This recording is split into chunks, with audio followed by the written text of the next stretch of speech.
day, Darlington County School District, and welcome back to another In the Know, where I have a chance to share information from the recent board meeting as well as anything else that may be going on in the school district. So here we are in the middle of September, and so we're 6 weeks into the school year, and we have everything that is moving forward.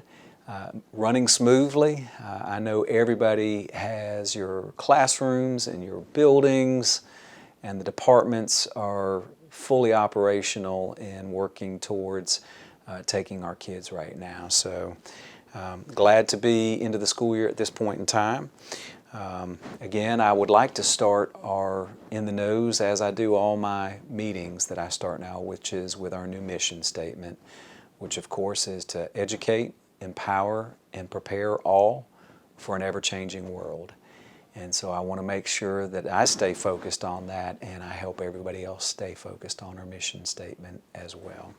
So we had our board meeting this past Monday, and we had several topics that were discussed and presentations that took place as well. And so one of the great things that we were able to do is recognize a couple of our board members, Mr. Jamie Morphus and Mrs. Leanne Kelly, for their board recognition moving up a level. Mr. Morphus obtained level 3 out of 6 levels, and Mrs. Leanne Kelly obtained level 2.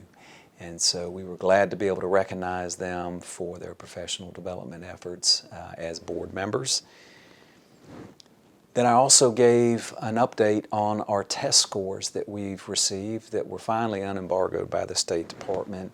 And I was able to talk to the board and the folks that were at the meeting that night about the gains that we've had in our school district. And so very encouraged for all of our schools and the hard work and effort that our teachers put in, our staff put in to help support our teachers, but most importantly, our students.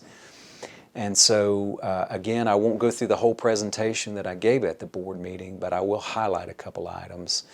So, for example, our ELA SC Ready meets and exceeds percent went up almost 10% over the prior year. So we are now over 44% meets and exceeds in ELA. That is an incredible gain that we had. In fact, it's one of the highest gains in the state of South Carolina out of all the school districts. It is one of the highest that is out there, and so very encouraged about that. And then also in our math, we gained almost 4%, and I know it doesn't sound as much as ELA, but the state only gained less than 2%. So we actually doubled the gain that the state made. And so our math scores continued to move forward at a higher pace than the state did. And so it was great to celebrate that and talk about the great gains. And then of course I'll have a work session where I will talk to the board about individual school gains. But I will tell you there's some very significant school gains as well that make up that district. So we're just very excited about that. There'll be more information coming out. There'll be press releases on this for the public as well. But this is just confirmation of the hard work that everybody is putting in across the district, especially our teachers, to help our students with their academic achievement, but also with their growth. One of the things that I highlighted is that we always talk about our meets and exceeds group, but truthfully, I like to talk about our mean scores, because our mean scores capture all of our students in all of the categories. For example, we may have moved a lot of students out of the does not meet category into the approaching category, and that is significant growth. But it's not captured in just the meets and exceeds percent. So I like to look at the mean scores and talk about that as well. And I can tell you we just had significant growth with those mean scores in both ELA and math and science. Our science scores were actually significant increases in percent meets and exceeds and mean scores too. The state actually went down in science in SC Pass, but we went up as a district, And again, lots of our schools went up. So there's just a lot of great celebration to talk about. The EOC scores, our high school EOC scores, ACT, SAT, and our career ready test, those scores have not been released publicly. So I was not able to talk about those yet, but I will have those in time for the work session in September, and I'll be reviewing those with the board. And again, there'll be more information that comes out to the public and to you, certainly you, before it goes out to the public, so you're aware of all this. But again, very encouraged about the progress we're making. We all acknowledge, we're not there yet, and we still have a lot more work to do. But we also need that encouragement and confirmation that we're on the right path. And I'm just saying that we are. And I want to give you that encouragement and confirmation. And so, again, we're only going to continue to move forward and move farther up. And I look forward to seeing how this plays out this school year as well. Another item we talked about at the board meeting was our organization chart for the district. And so the last time we updated this organization chart was in 2019. And so, for example, many of y'all may not have realized that maintenance and operations used to be under the finance department before 2019. And we moved that out from finance and into operations and maintenance and student administration. And so we've updated again since that time frame. And so we've had some title changes. For example, it's no longer called personnel, it's called human resources. And so some of the changes were based on that.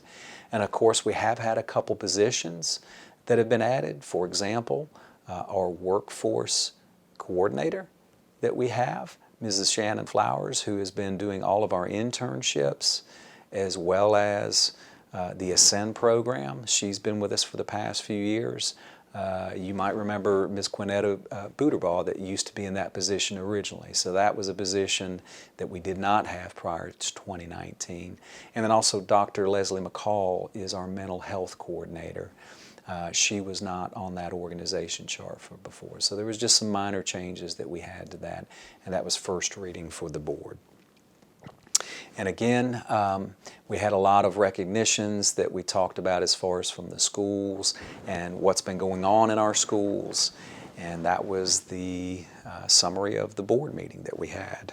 Next thing I would like to talk about is our rollout of ClassTag, our new communications, text and email system that we are using to interact with our parents, especially for classroom teachers, but also for coaches and club organizers, anybody that has a group of students or parents that we need to communicate with parents first and foremost with, but also at the high school level where we need to communicate with students.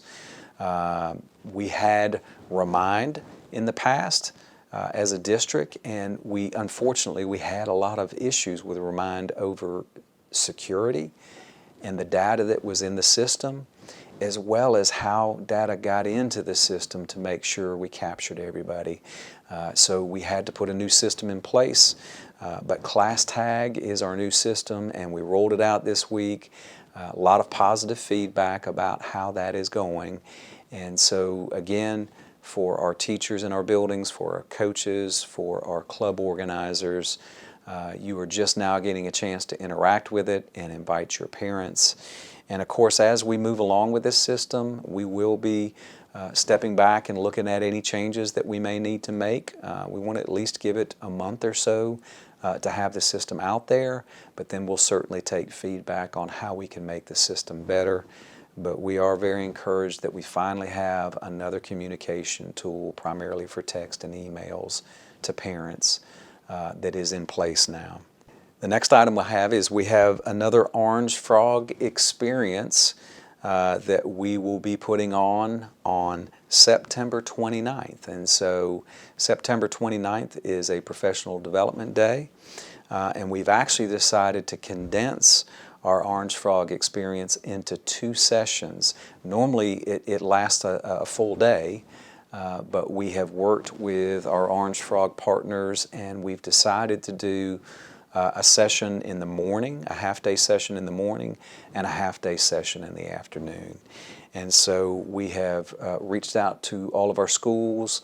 Your principals and department heads are aware of the names that we have on the list and are providing us with names as well.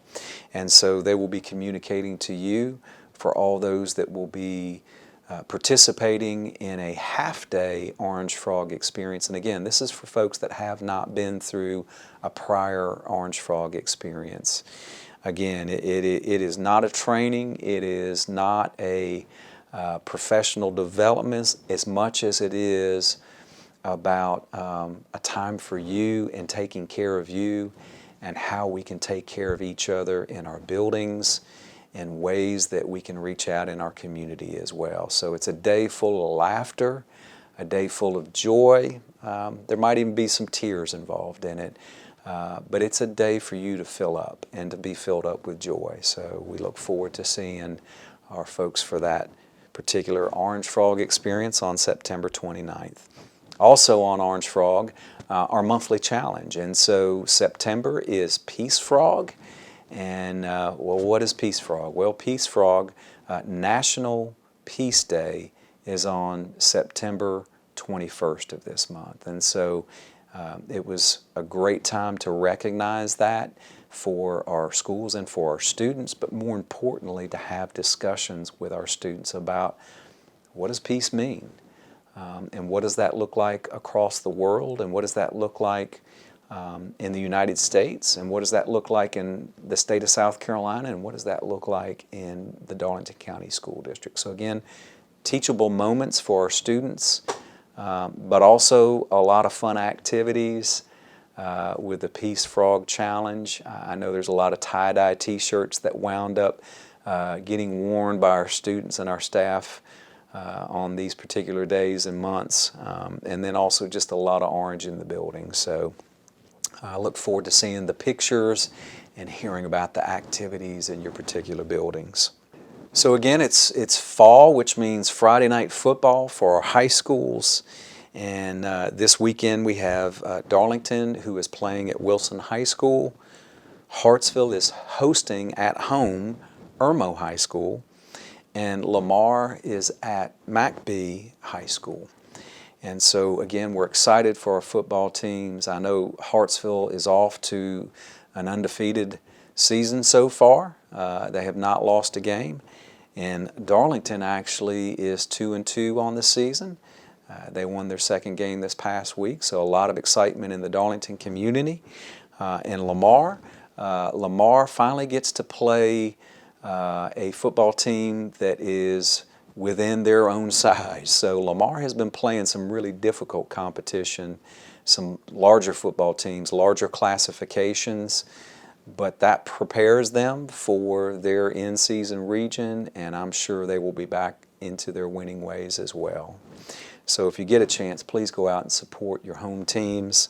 On our football games too, we did put out new information a few weeks ago about how we are trying to organize that experience for our fans and our families, and more importantly, make it a safe and secure, family-friendly environment.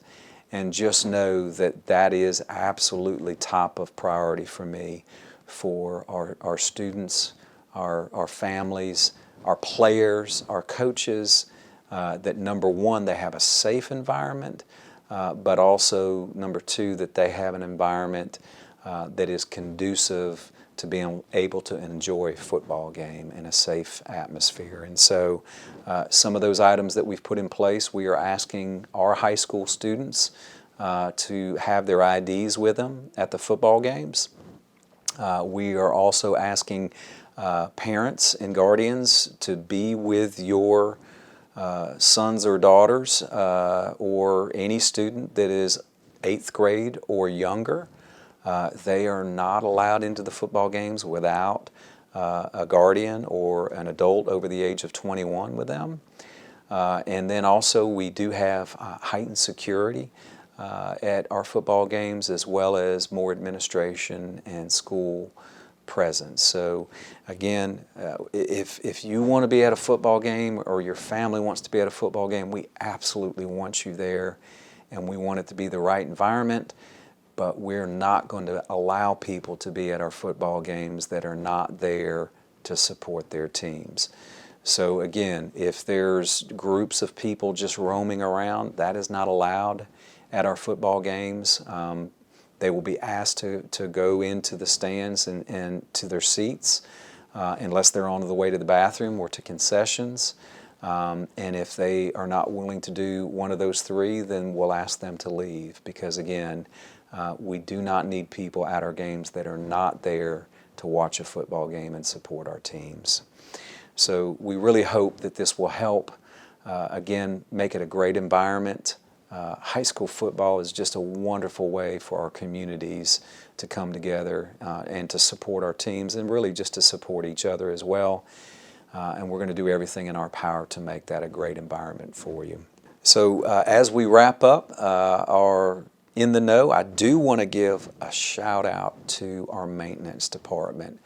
I got to tell you, we talk about at the beginning of the school year how our teachers get prepared for our students, and how the staff in the schools get ready for our students and support them, and how our our food service workers get ready to help for preparing meals for our students, and how our bus drivers get ready and how they support our students by getting them to school in the first place and getting them home. But I also want to make sure that I give a shout out to our maintenance department and all the hard work that they've put in at the beginning of the school year.